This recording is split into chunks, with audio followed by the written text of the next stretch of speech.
said.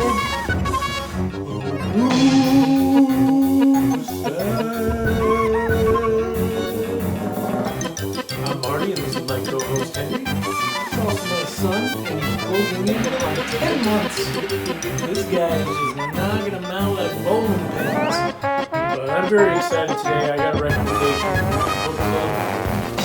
So let's get started. Today we're going to be reading a book called John Cena, the Marine. Novelization by Rudy Joseph. Story by Michelle Gallagher. Screenplay by Michelle Gallagher and Alan Neville.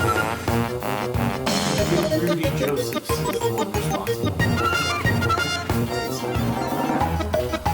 Alright, Henry, I've never seen you so excited. Alright. Now you're up the page. Sergeant John Triton looked out over the dark, desolate landscape below him. He could see dim lights off in the distance, but little else. He heard nothing but the sound of the rushing wind. This was the dangerous part of the mission.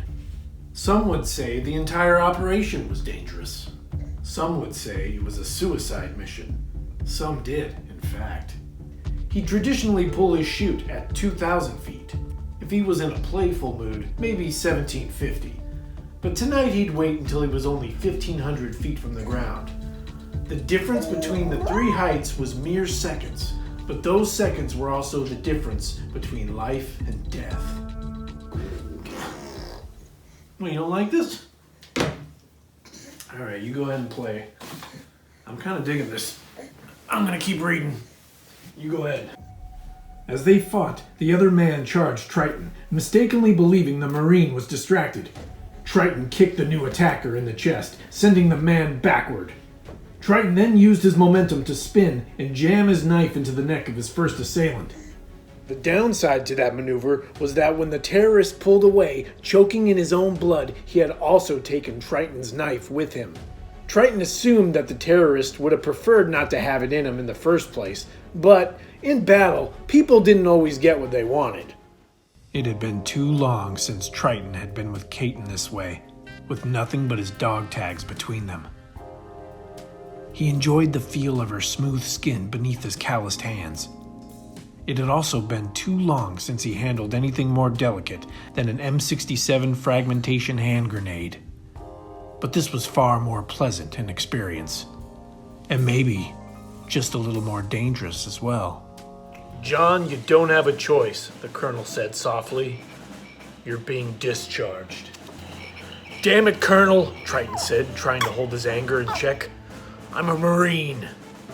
One of the best, son, Braun said with a note of finality in his tone. Remember that. Triton had been deciding between a chilled energy drink and a yoo-hoo when the gunshot and the scream pulled him out of his quiet morning. Kate! He yelled, horrified that his home life seemed to be merging with his old work life. Gunfire and his wife simply did not mix. Will somebody shoot this guy? Rome said calmly as he looked out the rear view and saw that Sergeant John Triton was still approaching. With the kind of day Rome was having, it figured they'd take the wife of a Marine. If only it had been some pipsqueak IT guy who would have just called it in and waited for the police to do their jobs for him. No, they had to get a human tank.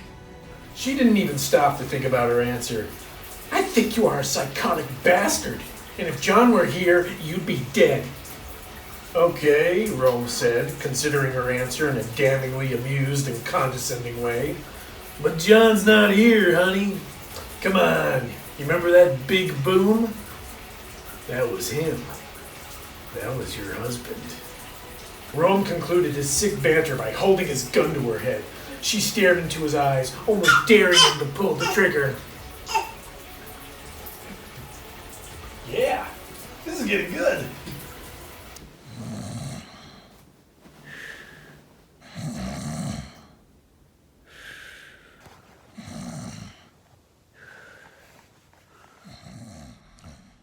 He still couldn't move, and he wasn't sure what had happened.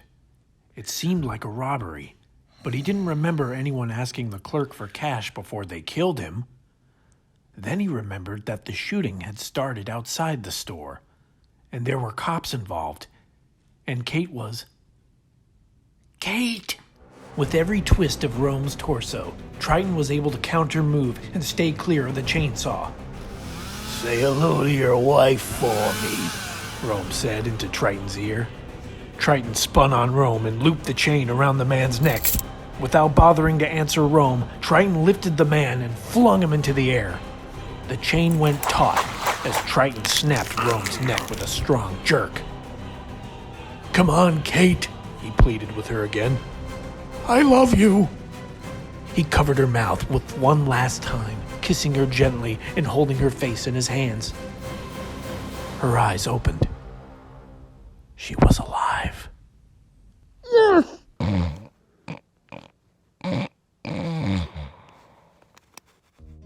Triton leaned back, his eyes meeting Kate's.